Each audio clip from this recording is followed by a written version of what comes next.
Reels वाली बहू। प्रज्ञा को रील्स बनाने का बड़ा ही क्रेज है और वो दिन भर रील्स बनाती रहती है।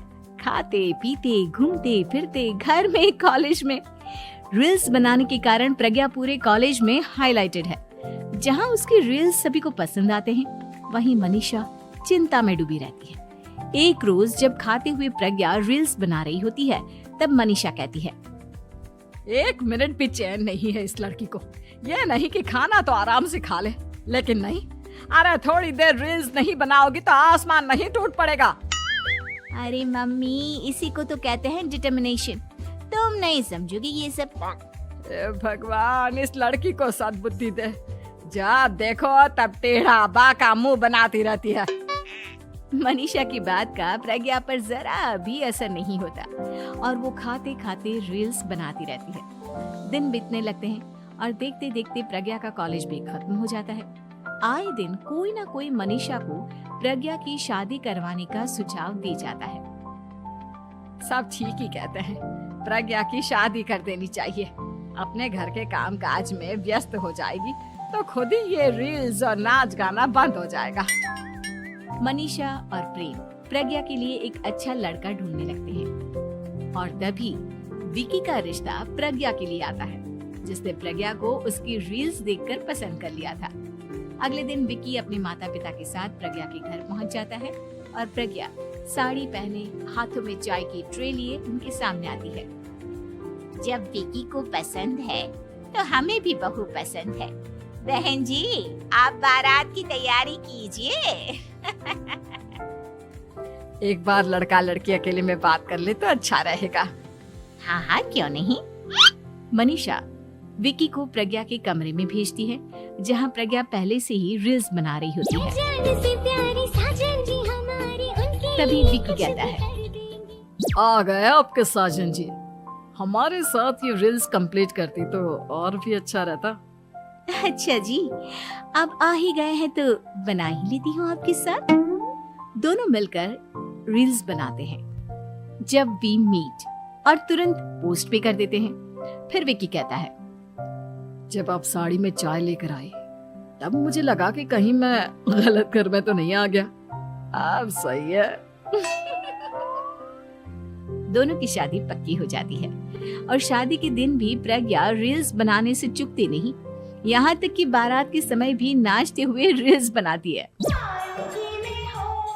सभी लोग प्रज्ञा की तारीफ के पुल बांध देते हैं और प्रज्ञा नाचती गाती अपने ससुराल चली जाती है।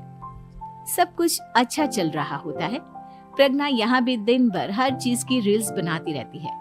लेकिन कुछ दिनों के बाद जब सुनीता कहती है, बहू, ये रील्स के साथ साथ कुछ काम भी कर लिया करो। वैसे तुझे और क्या क्या बनाना आता है?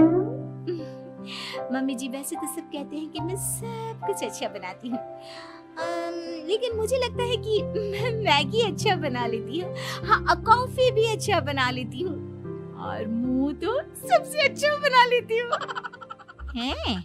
अच्छा अच्छा। सुनीता अपना माथा पकड़ लेती है और कहती है, बहू, कुछ खाना बनाना भी सीख लेती। मम्मी जी, मैं लंबी प्लानिंग कर रही हूँ। जल्दी ही मैं इतनी फेमस हो जाऊंगी कि मुझे पैसे मिलने लगेंगे। हम दोनों सास बहू राज करेंगे, राज। नौकर काम करेंगे और लोगों की तो लाइन लगेगी हमसे मिलने के लिए। तेरा दिमाग खराब हो गया है क्या बहू? हंसी मजाक तक ठीक है, लेकिन इस तरह घर नहीं चलते। जितना जल्दी हो इस घर के तौर तरीकों को सीख लो। प्रज्ञा मुंह घुमाकर चली जाती है और तुरंत उसी वक्त एक रील बनाती है।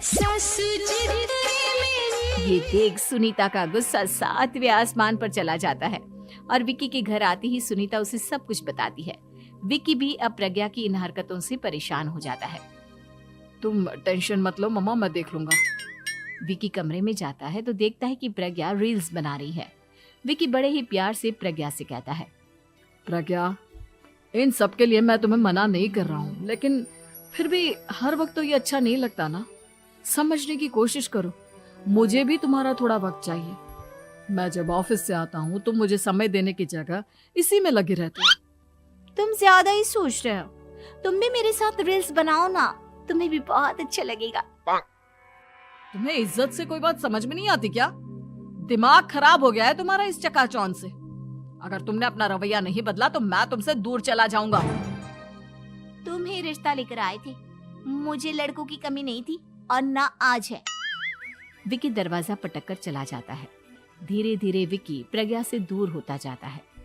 एक रोज मनीषा प्रज्ञा के ससुराल उससे मिलने जाती है। तब सुनीता उससे कहती है, बहन जी, अब आई हैं तो कुछ दिन यहाँ रहकर जाइएगा, आप ही का घर है। हाँ मम्मी, बहुत दिन हो गए तुम्हारे साथ एक भी रील नहीं बनाई मैंने। प्रज्ञा तुरंत अपने फोन में